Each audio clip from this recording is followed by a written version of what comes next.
ஆண்டவராகிய இயேசு கிறிஸ்துவின் பரிசுத்தமுள்ள நாமத்தில் உங்கள் ஒவ்வொருவருக்கும் என் அன்பின் வாழ்த்துக்கள். கடந்த 6 மாதங்கள் நம்மை, நம் பிள்ளைகளை, குடும்பங்களை ஆண்டவர் கண்ணின் மணி போல பாதுகாத்தார். ஆண்டவருக்கு கோடான கோடி நன்றிகள்.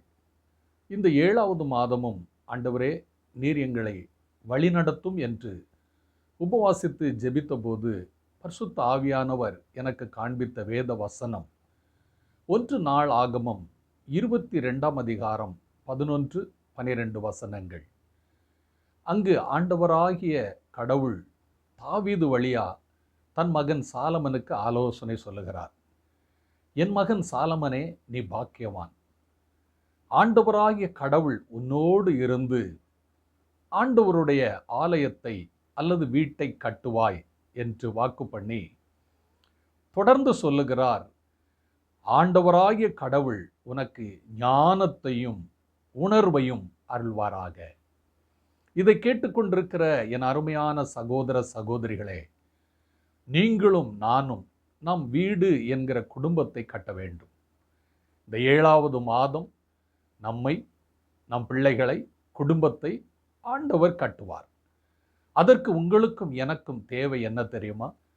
அன்று தாவீது ராஜா தன் மகன் சாலமனுக்கு அருளின ஞானமும் உணர்வும் உள்ள ஆவி தேவன் உனக்கு தருள்வாராக. பார்த்தீர்களா? நம்முடைய பிள்ளைகளுக்கு சாலமனுக்குள் இருந்த ஞானமும் உணர்வும் உள்ள ஆவியும் இருந்தால் எப்படி இருக்கும் யோசித்து பாருங்க. இன்றைக்கும் இதை குறித்து நான் தியானித்த போது ஞானமும் உணர்வும் உள்ள ஆவி சாலமன் இருதயத்திற்குள் வந்ததினால் 9 காரியங்களில் தேவன் அவரை ஆசீர்வதித்து உயர்த்தினார். நம் பிள்ளைகளுக்கும் இப்படிப்பட்ட தேவனுடைய ஆவியானவர், தேவனுடைய ஞானம், உணர்வு என்கிற அண்டர்ஸ்டாண்டிங் ரொம்ப அவசியம். ஆகையினால் இதை கேட்டுக்கொண்டிருக்கிற என் அருமையான சகோதர சகோதரிகளே, வேதம் சொல்லுகிறது 1 அரசராகமம் 3ஆம் அதிகாரம் 27வது வசனத்தை பாருங்கள். அங்கு பைபிள் சொல்லுகிறது, ஆண்டவராகிய கடவுள் சாலமனுக்கு ஞானத்தை கொடுத்தது நிமித்தம் அந்த ஞானத்தை கண்டு அநேகர் பயந்தார்களாம். நீதி நியாயம் விசாரிப்பதற்கான ஞானம், விசேஷித்த ஞானத்தை சாலமன் ஞானிக்கு கடவுள் கொடுத்ததை ஜனங்கள் கண்டு அவருக்கு பயந்தார்களாம். தேவன் அருளின ஞானம் இன்றைக்கும் உங்களுக்கும் எனக்கும் நம் பிள்ளைகளுக்கும் அவர்கள் வாழ்க்கையை கட்ட, நம் குடும்பத்தை கட்ட இந்த 7வது மாதம் எவ்வளவு அவசியம் தெரியுமா? இது சாலமனுடைய வாழ்க்கையில வந்தபோது நடந்த முதல் அதிசயம் என்ன தெரியுமா? 1 அரசராகமம் 4ஆம் அதிகாரம் 1 வசனத்தை பாருங்கள். இஸ்ரேல் கோத்திரத்தார் 12 கோத்திரத்தாருக்கும் ராஜாவாக தேவன் சாலமனை ஆசீர்வதித்தார். 12 கோத்திரங்கள், முழு இஸ்ரேல் தேசத்திற்கும் ராஜாவாக மாறிவிட்டார்.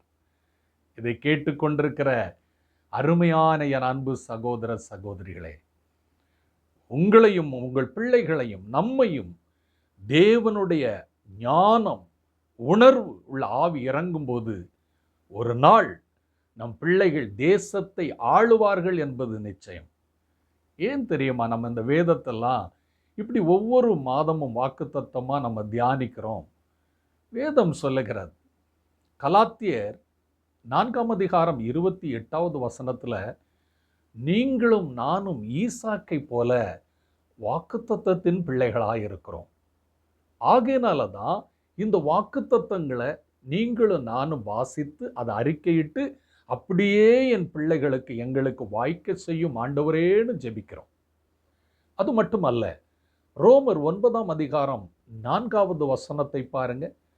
அங்கு பைபிள் சொல்லுகிறது, இஸ்ரேலர்கள் தான் ஒரிஜினல் உண்மையான கடவுளுடைய மக்கள், ஆராதனைக்குரியவர்கள், உடன்படிக்கைக்குரியவர்கள், மகிமைக்குரியவர்கள், எல்லாவற்றிற்கும் மேலாக தேவனுடைய பிள்ளைகள் என்று எழுதியிருக்கிறது.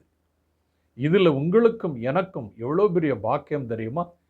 இயேசு கிறிஸ்துவை நீங்களும் நானும் ஏற்றுக்கொண்டதுனால அதே ரோமர் 9ஆம் அதிகாரம் 24ஆம் வசனத்தை பாருங்க. பிறையினத்தாராகிய உங்களையும் என்னையும் கிறிஸ்துவுக்குள் கடவுளுடைய பிள்ளையாய் அழைத்திருக்கிறாராம். யூதரில் இருந்து மாத்திரம் அல்ல, பிறையினத்தாராகிய உங்களையும் என்னையும் அழைத்திருக்கிறார். ஆகையினால தான் பைபிளில் உள்ள வாக்குத்தத்தங்கள் எல்லாம் நமக்கும் பொருந்தும். அந்த வார்த்தைகளை நீங்களும் நானும் சொல்லி சொல்லி சொல்லி ஆசீர்வாதங்களை தேவனிடத்திலிருந்து பெற்றுக்கொள்ளணும். நம்ம பிள்ளைகளுக்கு ஞானத்தையும் அறிவையும் உணர்வையும் யாராவது எந்த மனுஷனாவது கொடுக்க முடியுமாங்க? எந்த மனுஷிக்கிட்டையாவது நீங்கள் விலை கொடுத்து வாங்கிட முடியுமா? முடியாது. கடவுளுடைய ஆவியினால் ஆகும். தேவனுடைய ஆவிதான் ஞானம் உணர்வை தரும். ஆகியனால தான் முதல் காரியமா ஆண்டவராகிய கடவுள் சாலமனை 12 கோத்திரத்துக்கும் ராஜாவாய் மாற்றினார். அந்த ஞானம் நம் பிள்ளைகளுக்கும் நமக்கும் இருக்குமானால் ஒரு நாள் அவர்கள் ராஜ்யங்களை ஆழ்வார்கள் என்பது நிச்சயம். இரண்டாவது காரியத்தை நீங்கள் பைபிளில் பாருங்கள். வேதம் சொல்லுகிறது, சாலமன் சகல ராஜாக்களையும் ஆண்டு வந்தான் என்று 1 அரசராகமம் 4:24 சொல்லுகிறார்.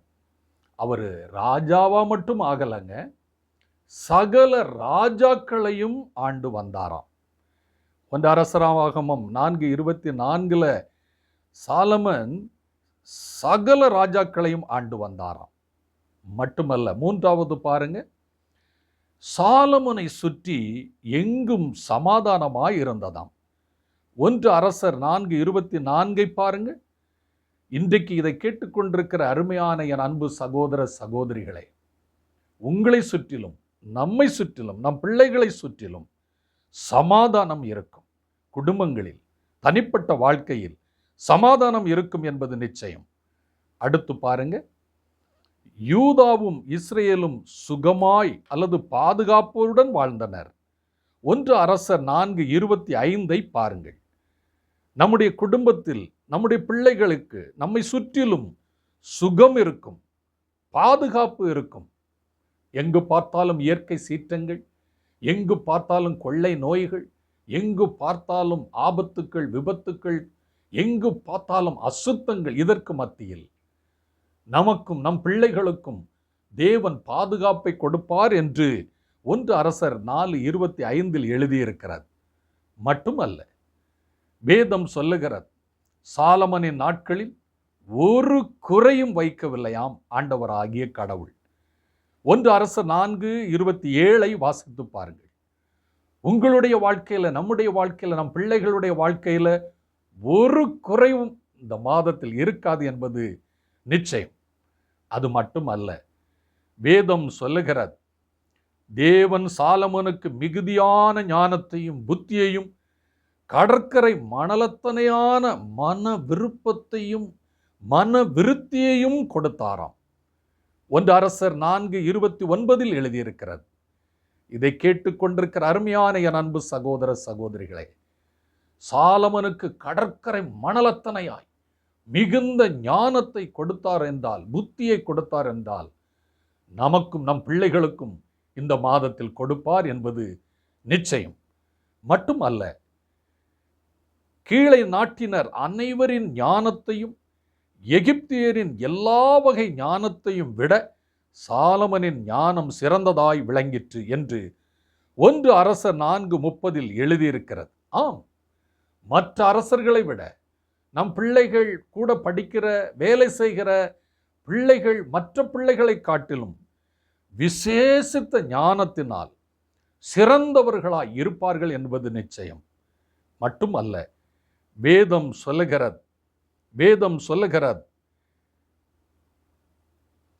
மற்ற மனிதர் அனைவரையும் விட சாலமன் ஞானத்தில் அவரது ஞானத்தை பற்றி கேள்வியுற்ற பின்னர் அனைவரும் அவரை தேடி வந்தனர். சாலமனுடைய ஞானத்தை கேட்டு அதை கேட்க கேட்க பல இடங்களிலிருந்து அவரை தேடி வந்தார்களாம். இதை கேட்டுக்கொண்டிருக்கிற அருமையான என் அன்பு சகோதர சகோதரிகளே, நம்முடைய பிள்ளைகளுடைய வாழ்க்கையிலையும் ஆண்டவர் இந்த 9 விதமான ஆசீர்வாதங்களை நிச்சயமாய் கட்டளையிடுவார் என்பது நிச்சயம். நீங்க குறித்து வைத்துக் கொள்ளுங்க.